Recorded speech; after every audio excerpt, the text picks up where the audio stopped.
मैंने बोला था तो लोग मुझे विरोध कर रहे थे कि तू खान सर से चलता है। शुभांकर मिश्रा के शो में जाकर क्या बोला इन्होंने, सुनिए। थे सेकंड राउंड में आए थे मारने के लिए। कौन हमला किया था? वो वहीं के थे सब, कोचिंग माफिया या वही माफिया सब। अब कपिल शर्मा के शो में इन्होंने क्या बोला था ये भी सुन लीजिए। क्या हुआ था? वो बम मार दिया था सर। हैं? आपके घर पे? हाँ, मेरे कोचिंग इंस्टीट्यूट पे 8-10 तो फेंक दिया सब। अमिताभ बच्चन के केबीसी शो में फिर क्या बोला था सुन लिए। फीस कम करने के चक्कर में बहुत दिक्कत हो गया। पहले तो धमकी आई, फिर नॉर्मल ऐसे बात होने लगा, और एक दिन हो गया बम चला दिया गया हमारे यहाँ। अरे बाप रे। यानी इन्होंने सीधे आरोप लगाया था कोचिंग वालों पर, ये कोचिंग वाले बम चला। कौन कौन था? क्या उसमें टीचर था, या आप जबरदस्ती यहां के शिक्षकों को बदनाम करने का प्रयास कर रहे हैं? अगर किसी गुंडे ने फेंका होगा तो आप उसका नाम लीजिए, लेकिन यह कहना कि मैं सस्ता पढ़ाता हूं इसीलिए जलता है कोचिंग वाला से उसे बम चला देता है, इतना पटना के टीचर में हैसियत तो नहीं है कि कोई गोली और बम चलाए वहां जाके। और इस बार का बयान, चूंकि इतना बार आपको किसी ने रोका नहीं, क्यों नहीं रोका? क्योंकि फैन फॉलोअर ज्यादा है और लोग मानते हैं कि जिनके सब्सक्राइबर ज्यादा वो सबसे ज्यादा ईमानदार। क्या फॉलोअर तय करेगा कि आपकी ईमानदारी का प्रमाण पत्र? इन 3 जगह किसी ने नहीं रोका, क्योंकि अगर किसी ने रोकता तो उसको गालियां पड़ती। क्योंकि हमारा तो दुर्भाग्य है, हमारा देश का ही दुर्भाग्य है कि किसी को या तो हम देवता मानते हैं न तो किसी को हैवान मानते हैं। कभी हम राम रहीम को भगवान मानते हैं फिर उसको हैवान मानते हैं, कभी आसाराम को पहले हम भगवान मानते हैं फिर उसको हैवान मानते हैं। उसकी गलती मिल जाएगी तो हैवान है और नहीं तो वो देवता है। मैं कहता हूं हाथ जोड़कर इंसान को इंसान रहने दो।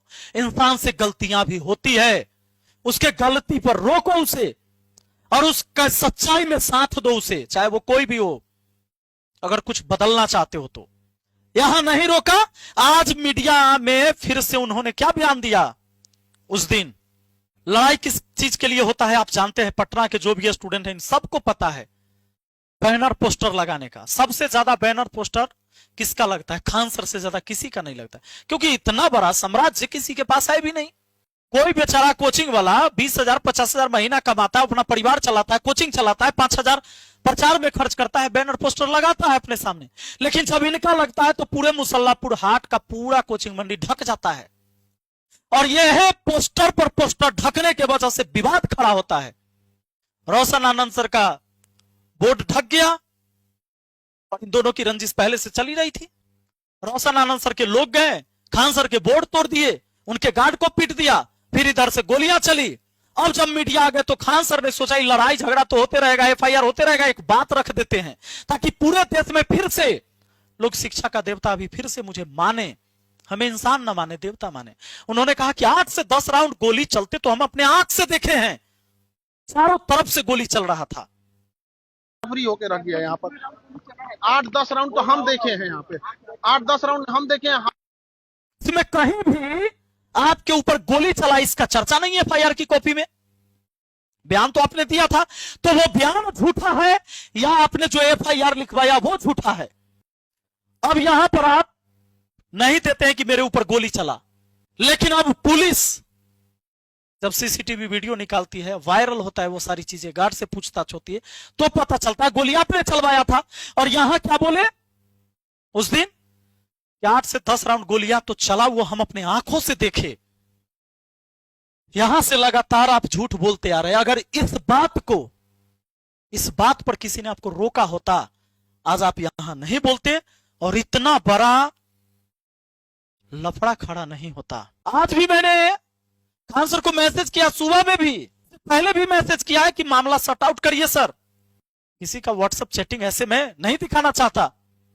मैंने कहा था कि आप इस मामला को एक कदम आगे बढ़ के केस वापस ले लीजिए सर, बात खत्म। आप दोनों पढ़ाएंगे तो छात्रों का भला होगा, मैंने बोला है, पर रिस्पॉन्स नहीं लिया गया। तब मुझे आकर आपको सामने से बोलने की जरूरत पड़ रही है। आज भी मैंने मैसेज किया था, एक बच्चा प्रयागराज से, ये बच्चा जो है मोहम्मद फैजल इनका नाम है, यूपीएससी के आह्वान बैच में एडमिशन ले लिया, 40,000 रुपया इसने जमा किया। और 35,000 इसको और देना था। लेकिन अचानक इसकी मम्मी का तबीयत बिगड़ गया और यह बच्चा अपनी मां का गहना बेचकर, सोना का गहना इनकी मां ने बेचकर तब एडमिशन के लिए दिया था। इस बच्चा ने एडमिशन ही लिया था, 4 दिन क्लास किया था, बोला कि अब मैं पढ़ने नहीं आ पाऊंगा। वहां डायरेक्टर ने कहा कि भाई हम यहां से फ्री फंड नहीं कर सकते, खान सर को मेल करो। खान सर को मेल करके बेचारा थक गया।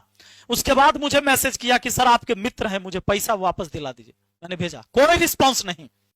आप ना तो कपिल शर्मा के शो में कभी बोले, ना शुभांकर मिश्रा के शो में बोले, ना अमिताभ बच्चन जी के शो में बोले कि हम 40,000 वाला फी भी लेते हैं ऑनलाइन और 75,000 ऑफलाइन का भी लेते हैं।